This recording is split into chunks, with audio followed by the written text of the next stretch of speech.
So when I turned 65 or 66, the dean gave me an option of working whatever hours I wanted to work. And so I picked 1 o'clock in the afternoon until 6 o'clock in the evening. And I sleep in every day until 10:30. And I love it. Yes. Worked all those years just to get that perk. Okay, I was asked to come in and talk with you guys about the HPAC committee. How many of you are familiar with the HPAC committee already? About half of you, okay. The HPAC committee stands for Health Professions Advisory Committee. And most large pre-medical and pre-dental programs across the country have a committee like this. Because when you guys go on to your application to dental school, in the instructions, it's going to say, if your college has a health professions advisory committee, we recommend that you get a letter of recommendation from them. It doesn't say it's required, it says we recommend that you do it. The reason that they recommend it is these are large committees of people. The committee here at UTA, we've got about 21 faculty members that serve on my committee. And the way it works is spring, before you're going to start your application to dental school, you would fill out a placement file with our office. The placement file is going to consist of personal information that you provide for us. There will be a one-page essay that you're going to write on why you want to pursue a career in dentistry. Then we're going to ask you for your extracurricular activities, where you've done shadowing or volunteering in a dental office. Basically try to get a profile of how you've been spending your time going through college.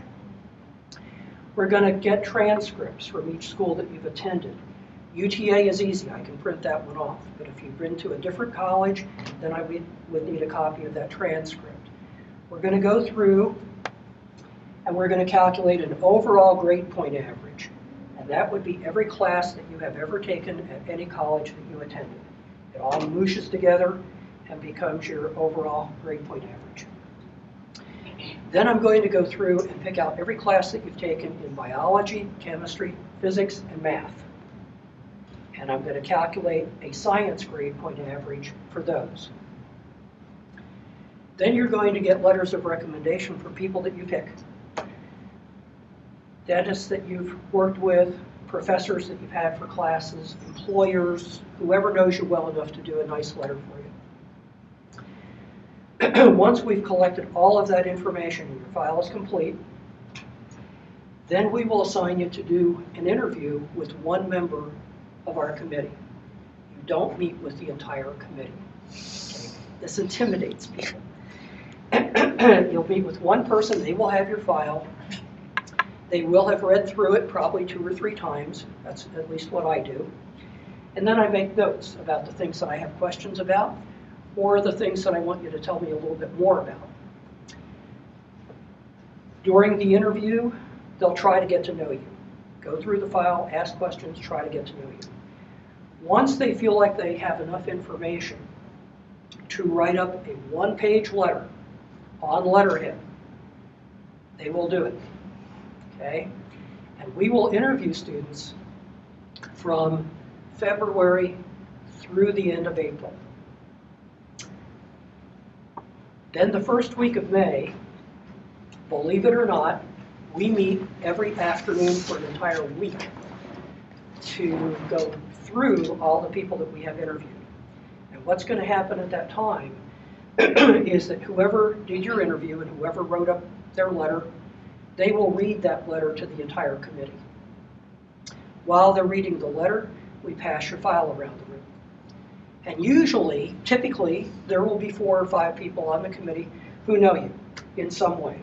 As an academic advisor, as a professor, some way they know you. And they can add their input.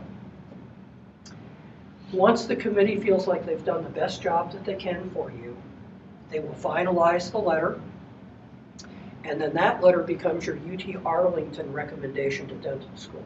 That represents the university. Okay? Now, every year, some people are afraid of the committee. And I've had students in my office saying, oh my God, what if they say something bad about me?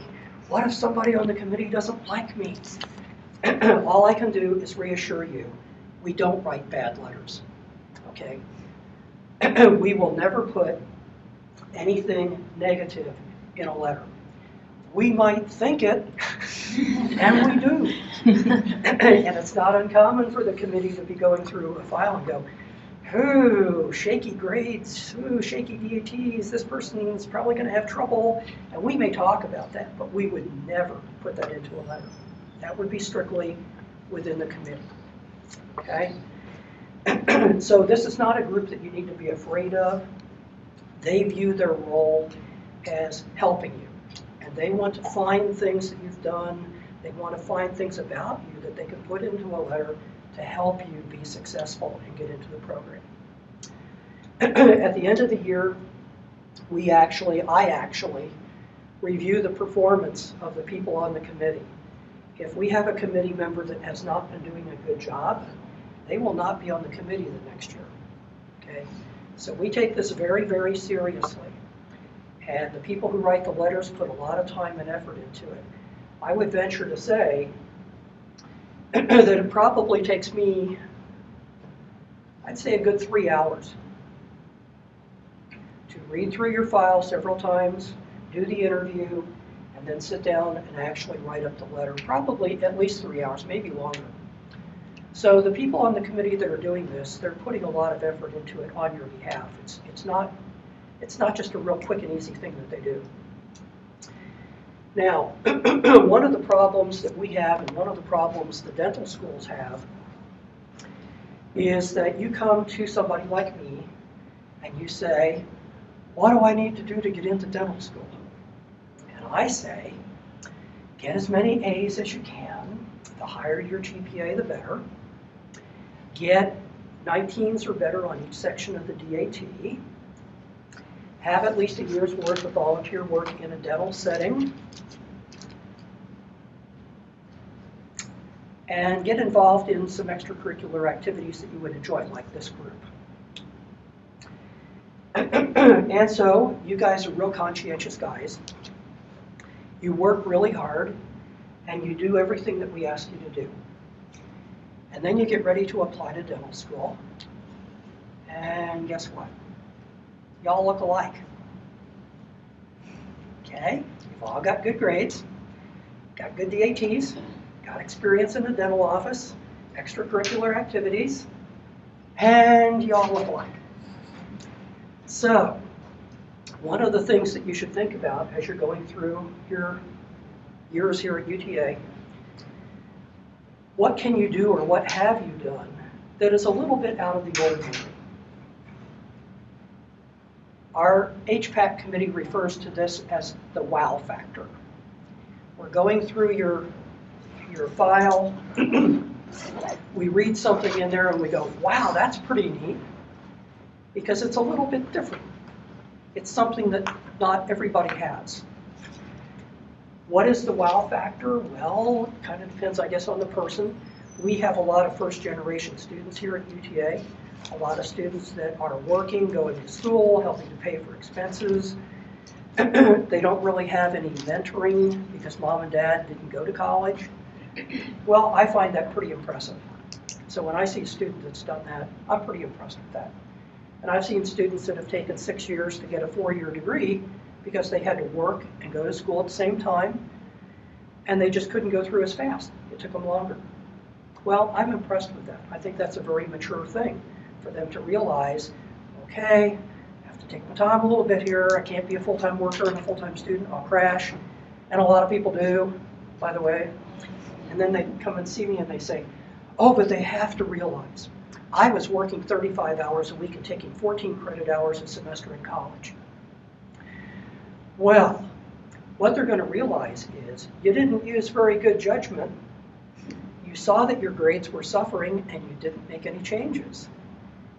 Okay, so here's a person that's not using good judgment. Is that who you want to go to as a dentist? I don't think so. It's not the person I want to go to anyway. Okay, well, thanks again. Thanks for having me. Thank you.